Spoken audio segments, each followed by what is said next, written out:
Hello everyone! Andito naman po ako, ang kapartner nyo lagi sa kusina. Magluluto tayo ngayon guys ng ubi halaya. Yung ingredients niya guys, 1 kilo lang ang ginamit ko. Meron siyang condensed, iba, fresh na gata. Meron din siyang butter. Konting butter lang siya. Then, meron tayong keso. Pang toppings natin ang keso mamaya guys pagkaluto na. At ito nga guys, kung wala kayong food processor, pwede nyo siyang i-mash.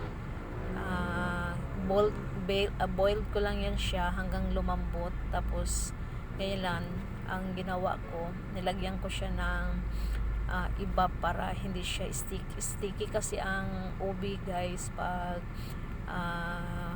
mag-blend tayo. So ganyan lang ang process nito guys. Pagkatapos niyan sa pag blend, smash kung wala kayong blender. Pwede yun mano-mano lang guys, okay na lang din yun. So ayan guys, natapos ko na yung pag-blend sa 1 kilo na ubi halaya, ubi. So mix ko na lahat ang mga ingredients. Yung condensed siya, meron namang nabibili na condensed na ubi, then ibap, then gata guys, at saka yung butter, at isalang na natin siya guys. So ganyan lang. Mas gusto ko sa ubi halaya guys yung hindi siya masyadong durog, kasi pag kainin natin siya, meron pa tayong tawag nito, makain na para siyang parang hindi masyado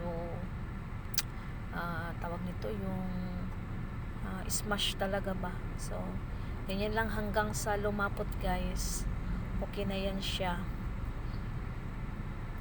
Yung iba ayaw nitong gumawa kasi nga daw mangalay sa kamay, at saka matagal ang processing pagkaluto, kasi nga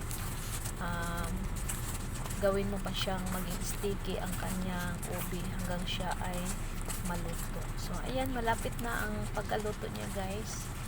So ganyan lang. So malapot-lapot na siya. So yan na, okay na ang ating ubi halaya guys. Thank you for watching. Thank you sa inyong suporta lagi. Kung nagustuhan nyo, please like, comment, and share. And God bless you all. Thank you. Bye bye.